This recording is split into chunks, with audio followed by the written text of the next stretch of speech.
Okay, this is going to be my first video, and I apologize for the quality. I don't have any help today. I'm here by myself for lunch. But I'm just going to throw together a quick and tasty lunch. As you can see here, I've got my kitchen scale out, and I've got a non-stick skillet. A non-stick skillet is really important for this diet because you don't want to use oil if you can avoid it. And a non-stick scale is a great way to do that. So right here, I've got some black rice that I cooked up over the weekend. I cook large batches of grains. Black or brown rice is obviously great. Quinoa is definitely on the diet plan. I've got a bowl I'm going to put this stuff in. I've got some power greens. I bought these from Costco. And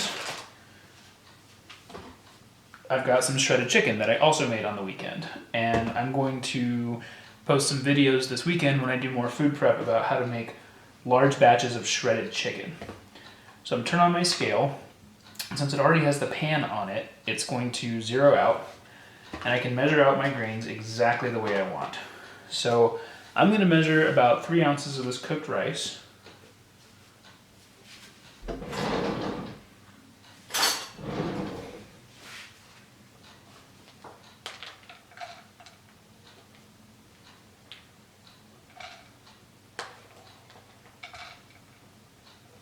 And I recommend using the Lose It app on your, I know they make it for Apple, I don't know if they make it for Android, but the Lose It app is great because you can plug in very specific amounts of things like 3 ounces of black rice, and it will tell you what your calorie count is, it'll track your percentage of carbs and your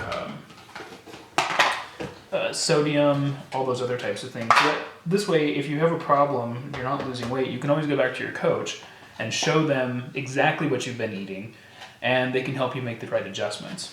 So that's 3. I'm going to hit the tare button here, which resets it back to 0, or if you like to just do math in your head, you don't have to do that.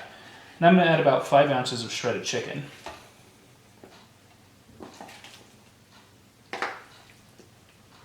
It's actually a lot more than you think.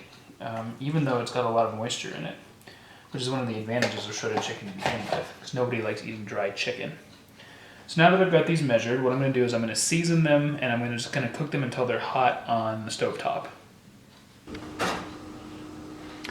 Okay, I've transferred this all over to the stovetop, and what I'm going to do is I've got my rice and my chicken here in the pan, and I'm just going to season this a little bit. Black pepper is always a must. I put it in nearly everything I cook. This is powdered ginger, and I ordered this from Penzeys Spices, but you should be able to find powdered ginger most anywhere. Most any grocery store should have it.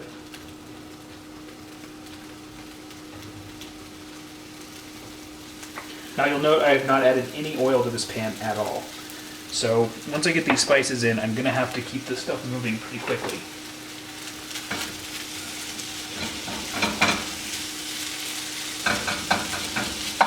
I also want to make sure I get it nice and mixed up so that the black of the rice and the white of the chicken are mixed together, which makes it a lot more visually appealing.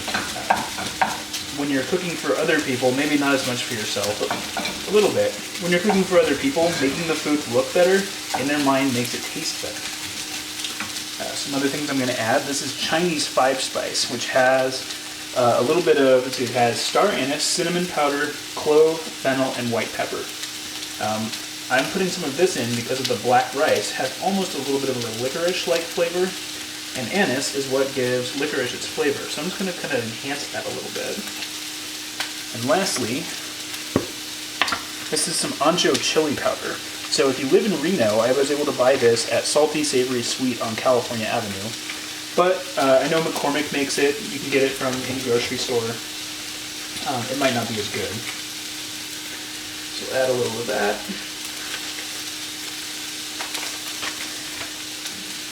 And you can add just about anything else you want to this. It's entirely up to you. But like I said, the important thing here is to keep this moving. If you don't, it's going to burn, it's going to stick.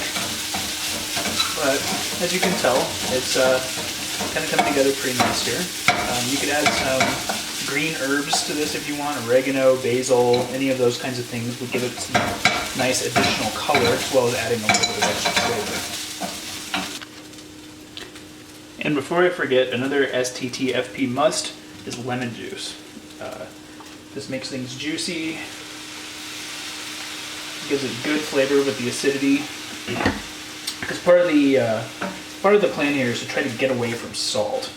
I know there are some SCTFP approved recipes that have salt, but I'm trying to get away from it anyway. I know that there are probably a lot of you who are in this program who have high blood pressure, and reducing your salt intake is a great way to do it.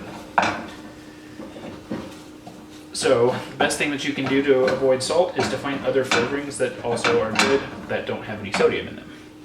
And finally, all we have to do to finish this is take a big salad bowl, turn on the scale,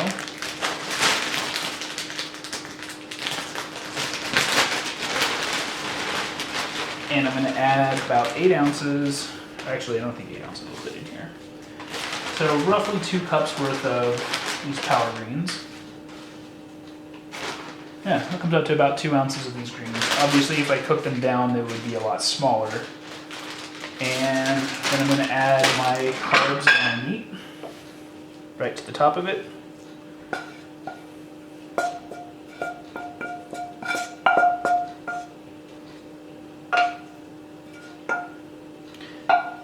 And that's how you can make a quick lunchtime meal that still matches the diet plan. You can pre-cook all of this stuff, put it in containers, and microwave it at the office if you need to.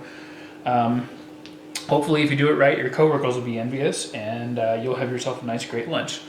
So, like I said, I will post more videos, hopefully this weekend, doing some of the food prep, but I at least wanted to get something up since so many people said that they were interested. Have a great day, and I will talk to you again soon.